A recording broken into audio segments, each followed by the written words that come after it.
Hello everyone, welcome to class 11 English की पहली कहानी the portrait of a lady को समझने वाले हैं। ये कहानी खुशवंत सिंह जी ने लिखी है, जिसमें उन्होंने अपनी दादी यानी कि ग्रैंड मदर के साथ अपने इमोशनल बॉन्ड को शेयर किया है। ये सिर्फ एक कहानी नहीं है, बल्कि एक यादों का सफर है, एक प्यारा गहरा रिश्ता जो वक्त के साथ कैसे बदलता है। ये कहानी उसी पर आधारित है। चलिए इस स्टोरी को ध्यान से सुनते हैं, समझते हैं और इसके अंदर के छुपे हुए इमोशंस को महसूस करने की कोशिश करते हैं। हर किसी की जिंदगी में एक ऐसा चेहरा होता है जो कभी भूला नहीं जाता। खुशवंत सिंह के लिए वो चेहरा था उनकी दादी माँ का, एक ऐसा चेहरा जो उनके दिल में हमेशा जिंदा रहा। खुशवंत सिंह कहते हैं कि जब उन्होंने हमेशा अपनी दादी को देखा, वो बूढ़ी ही दिखती थी, जैसे कि वो हमेशा से वैसी थी, ओल्ड रिंकल्ड व्हाइट साड़ी पहने हुई, एक सिंपल और स्पिरिचुअल पर्सनैलिटी। पर क्या दादी हमेशा से बूढ़ी थी? नहीं, बल्कि उनका भी एक जवानी का वक्त रहा होगा, एक सुंदर औरत रही होंगी, उनका कोई हस्बैंड भी रहा होगा। लेकिन नैरेटर को वो इमेज सोचना भी मुश्किल लगता था। उनके दादाजी की पोर्ट्रेट जो ड्राइंग रूम में मेंटल पीस के ऊपर टंगी रहती थी, बड़ी सी पगड़ी थी, ढीले ढाले कपड़े थे।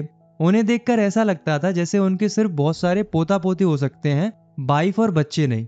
बड़ी अजीब बात है ना कि हम अक्सर अपने बुजुर्गों को सिर्फ उनकी बुढ़ापे वाली इमेज से याद रखते हैं, उनकी जवानी का सफर हम कभी सोच ही नहीं पाते।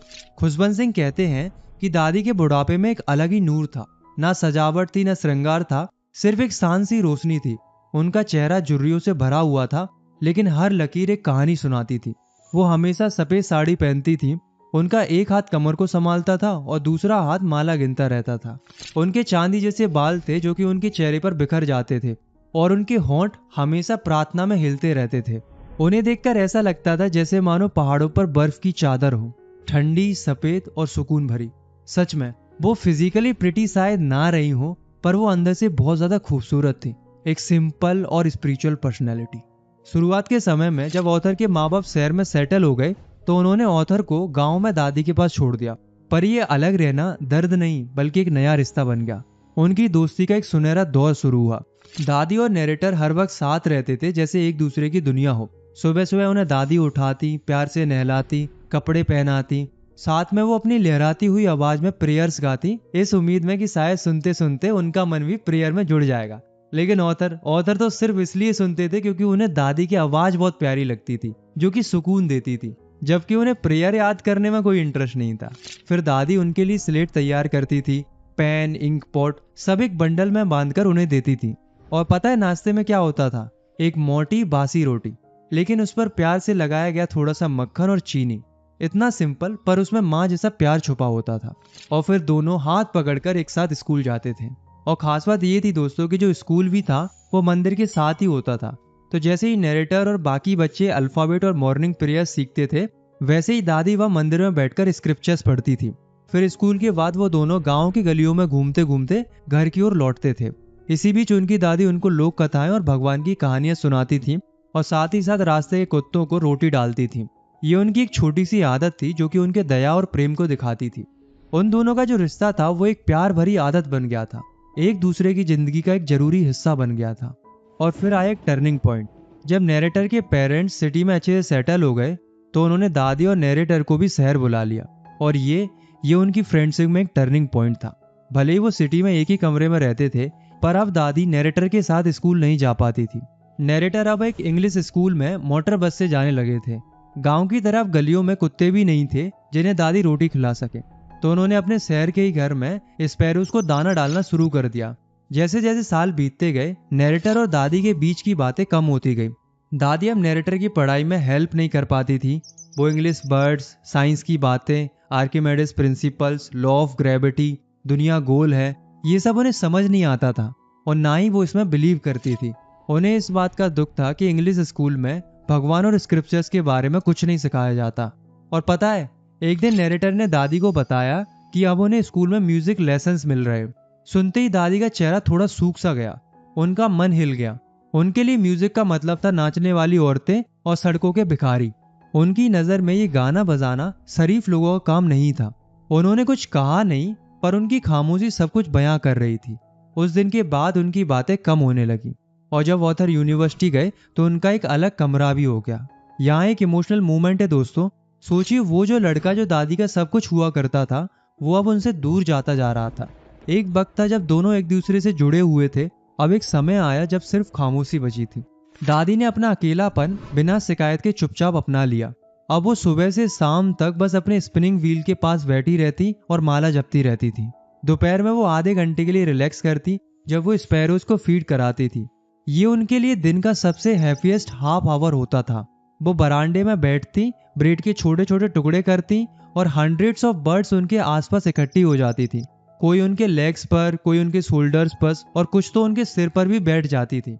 पर वो कभी उन्हें सू करके भगाती नहीं थी, हमेशा स्माइल करती रहती थी। उन चिड़ियों के लिए भी दादी एक दोस्त थी, एक सोर्स ऑफ कंफर्ट थी। ये एक अनोखा और खामोश सा रिश्ता था। अब वक्त आगे बढ़ता है।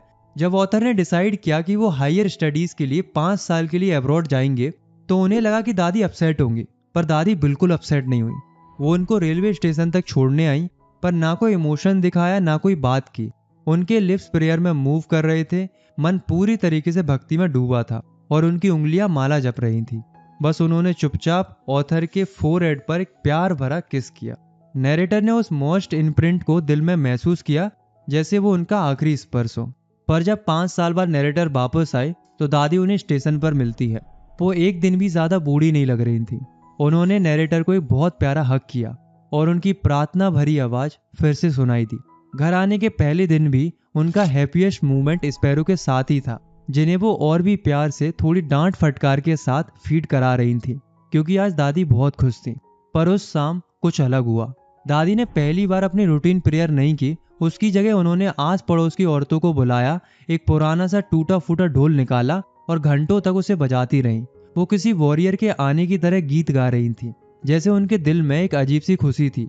पर फैमिली को उन्हें रोकना पड़ा कि कहीं थकान से उनकी तबीयत ना बिगड़ जाए।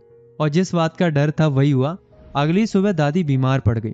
बस हल्का सा बुखार था। डॉक्टर ने कहा कि चिंता की बात नहीं है, पर दादी ने कहा कि अब वक्त आ गया है।